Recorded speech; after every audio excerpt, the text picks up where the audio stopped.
Hello বন্ধুরা, মুগ ডাল দিয়ে পটল আলুর ডালনা রেসিপি নিয়ে চলে এসেছি। তো চলো দেখে নেওয়া যাক। তো খুব শুকনো কড়াইয়ে আমি ডালটাকে ভালো করে লাল করে ভিজিয়ে রেখে দিয়েছি। কড়াই বসিয়ে দিয়েছি, কড়াইয়ে তেল দিয়ে এবার পটলটাকে নুন হলুদ দিয়ে ভালো করে লাল করে নিতে হবে, ভেজে নিতে হবে। তো লাল করে ভেজে নেওয়ার পরে যে আমি তুলে নিয়েছি, তো ওই তেলেতে আমি আবারও এই যে আলুটা দিয়ে দিয়েছি। এবার আলুটাকে একটু নুন হলুদ দিয়ে ভালো করে লাল লাল করে ভেজে নিতে হবে। তো আমি লাল করে ভেজে এটাও তুলে নিলাম।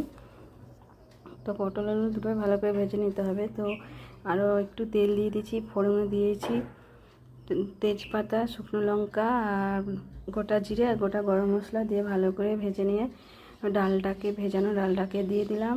ডালের সাথে একটা টমেটোর টুকরো দিয়ে দিলাম, দিয়ে ভালো করে কষে নিতে হবে, ভেজে নিতে হবে। তো ভেজে নেওয়ার পর তো এবারে এখানে আছে আদা কাঁচা লঙ্কার পেস্ট আর শুকনো গুঁড়ো মশলা হচ্ছে ধনে গুঁড়ো, জিরে গুঁড়ো আর একটু ঝাল লঙ্কার গুঁড়ো তো দিয়ে দিয়েছি। ভালো করে কষিয়ে নেওয়ার পর এবারে এর মধ্যে একটু কাশ্মীরি লঙ্কার গুঁড়ো আর একটু চিনি, একটু নুন আর হলুদ দিয়ে ভালো করে এটাকে কষিয়ে নিচ্ছি মশলাটাকে ডালের সাথে।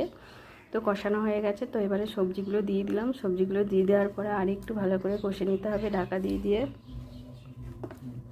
তো ঢাকা দিয়ে আমার কষানো হয়ে গেছে। তো এবারে আমি এর মধ্যে জল ঢেলে দেবো। জলটা তোমরা তোমাদের পরিমাণ মতো দেবে।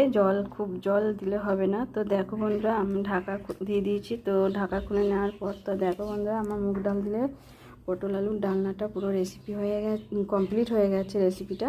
তো নামানোর আগে তোমরা একটু ঘি গরম মশলা দিয়ে ভালো করে 5 মিনিট ঢাকা দিয়ে রেখে দিবে, নাড়াচাড়া করে।